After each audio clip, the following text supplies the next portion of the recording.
kita sekarang ini membahas konsolidasi dalam rangka hari lahir Persib.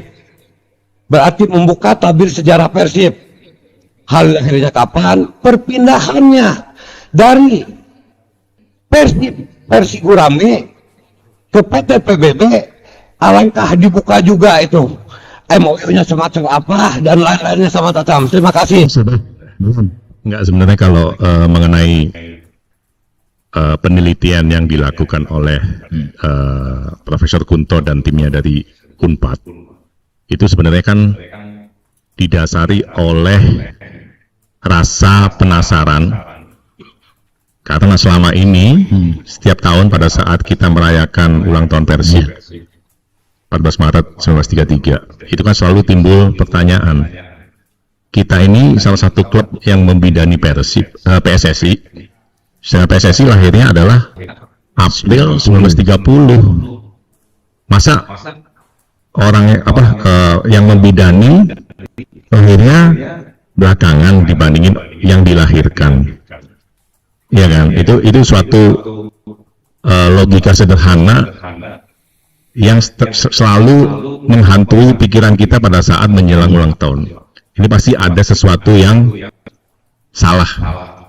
Sampai kemudian ada suatu kesempatan ternyata dari Unpad juga punya pemikiran yang sama dan tertarik untuk tadi mereka melakukan suatu penelitian ilmiah.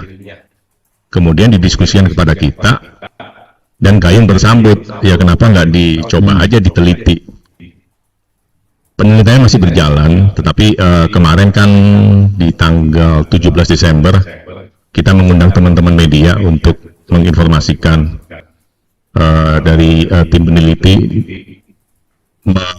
menginformasikan bahwa ditemukan dari arsip-arsip yang mereka pelajari dari arsip nasional ditemukan suatu arsip masih berbahasa Belanda. Itu ada beberapa pilihan, tetapi setelah kita melakukan FGD dan diskusi, di mana FGD kita juga mengundang, mungkin Pak Yoko juga diundang waktu itu, berhalangan tapi diwakilkan oleh Pak Laga dan dari Asprof, ya dari Asprof juga hadir ya kalau nggak salah. Jadi Pak Dada juga hadir. Ada sekitar berapa ya, 30-an orang kali diundang di FGD.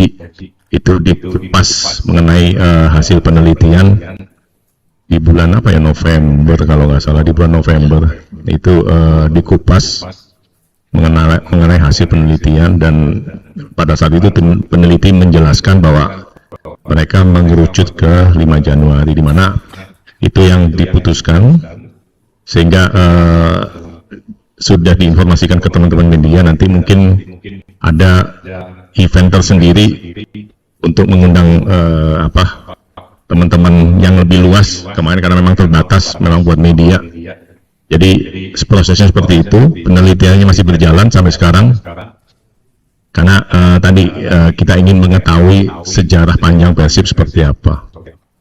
Persib itu sekarang ada di tangan PT PBB, tapi rohnya, duriatnya, spiritnya masih punya kami. Ya. Dengan adanya rencana PT PBB merubah tanggal lahir Persib, pernah saya tersinggung karena sebagai pemilik duriat Persib itu saya tidak dihargai, saya tidak diundang. Gampang saja Pak Teddy, kalau Pak Teddy tadi beranggapan bahwa PSSI didukung Persib, Persib berdiri tahun 33, dasarnya Persib, Pak berangkat ke Solo ke Mataram waktu itu. Saya punya catatan yang berangkat ke sana itu. Yang mewakili ke Mataram itu kan dari PIPB ya, Pak Atot. 19-20 April tanggal 30 ada kongres PSSI itu. Yang berangkat dari PIPB itu Gatot Mangkupraja, bukan Persib. Dari Jakarta PBIJ, bukan Persija, belum ada. Dari Surabaya SIPB, dari Magelang IPB, dari Mataram PSM, dari Surakarta PIB ya, dari Madiun MPB, belum ada Persibaya itu. Baru 3 tahun kemudian ada Persib. Artinya udah 14 Maret 2019 33 jangan diganggu. Kita lagi tenang-tenang. Sebenarnya kan dari dokumen legal yang ada adalah akte PT PBB sebenarnya. Tanggal lahir itu tidak pernah disebut mana sebenarnya. Tapi kan ini saya bukan sejarah, saya tidak paham mengenai metodologi yang digunakan. Ini kan pasti suatu penelitian yang sifatnya ilmiah dan dilakukan oleh institusi yang sangat kredibel. Jadi kami sebagai orang yang awam pasti lebih rely kepada orang-orang yang memang sudah ahlinya di bidangnya. Kalau kita kan bukan sejarawan, jadi ya kita pasti harus diskusi lebih jauh lah dengan orang-orang yang ahli di bidangnya. Saya tadi cerita Mang Baim. Mang Baim itu pemain BIFB. Kemudian BIFB ini berubah jadi PSIB, pemain. Kemudian bergabunglah PSIB ini sama National Football Bond. Jadilah Persib. Jadi penamaan Persib itu karena penggabungan BIFB sama NFB atau PSIB sama NFB. Mungkin Pak Teddy itu betul kalau awam mengatakan piraku ngalahirkeun tapi lahirna engke. Saya bilang ke Pak Teddy sama Pak Opik yang mendirikan BIFB. Untuk mengindonesiakan, Mang Baim bercerita di buku salah satu ulang tahun ini. Sesudah gabung tidak ada lagi bond lokal yang berdiri, satu-satunya Persib. Saya hafal yang gini karena begitu saya jadi Sekum Persib tahun 82 didatangi wakil keluarga Pak Sundoro ngasih buku. Ini jaga Persib ini. Saya jaga sampai sekarang. Tapi tidak marah seperti Pak Taufik. Tadi kalau saya nggak pernah. Saya dulu anak kolong, tukang berkelahi di pinggir jalanan. Jadi setelah jadi usia gini malah nggak mau bertengkar, nggak mau ribut. Malah kita sharing, saling mengisi. Saya sekali lagi menghormati hasil penelitian, tapi mohon diperhatikan si pelaku sejarahnya mengatakan demikian. Mang Baim aja salah satunya. Karena dulu ketua umum Persib sampai awal 60-an semua bekas pemain BIFB atau NVB. Jadi dia merasakan pemain, jadi pengurus, merasakan Indonesianya harus keluar, jadilah Persib. Tidak aneh. Saya dulu ngetawain Pak Endan yang pertama kali mengatakan itu wartawan itu Pak Endan Suhendar. Ngomong sama saya, mana? Saya nggak jawab, saya senyum aja, mana itu macet tulisan orang. Tahun 93 itu pada saat beliau jadi redaktur PR, saya kolumnis di sana. Saya tulis, sebelum Persib ada BIFB, lahir lebih dulu, itu kan ngomong ya. Pendiri PSSI-nya BIFB, Solo FFB, tapi kemudian di tulisan PSSI-nya setelah itu pendiri PSSI adalah pengganti namanya itu Persib, Persis, PSIM, hanya Persebaya yang nggak ada Indonesianya.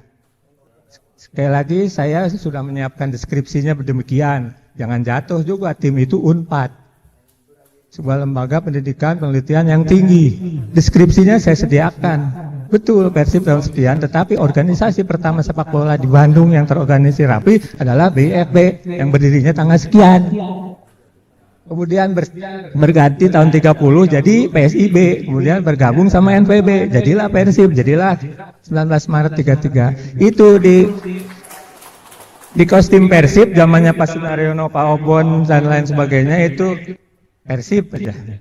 Dan jangan lupa hanya PSSI dan Persib yang mendaftarkan ke Departemen Kehakiman pada tahun 54 sehingga masuk ke lembaran negara. Ketika sekarang tergantikan tanggalnya, ini lembaran negaranya harus dimixkan. Semua kopi itu ada, saya bersedia memberikan kepada mereka yang memerlukan. Jadi lebih menarik jadinya diskusinya. Karena mungkin Kang Andang juga datang ya waktu acara FGD jadi mungkin setelah itu kali mungkin ada diskusi dengan Bapak. Jadi ini sangat menarik karena memang ada pelaku, Bapak juga punya sumber-sumber dokumennya. Jadi saya rasa sih ini jadi lebih menarik diskusinya, lebih positif, karena tadi mungkin dari tim peneliti mungkin bisa akan diskusi dengan Bapak untuk diskusi lebih lanjut, karena kan tadi ini kan namanya diskusi ilmiah, pasti mereka punya metode-metode ilmiah yang saya juga nggak paham, kita nggak paham, jadi ya kita serahkan kepada ahlinya, jadi nanti mungkin bisa ditindaklanjuti ya kalau nggak keberatan. Jadi makasih.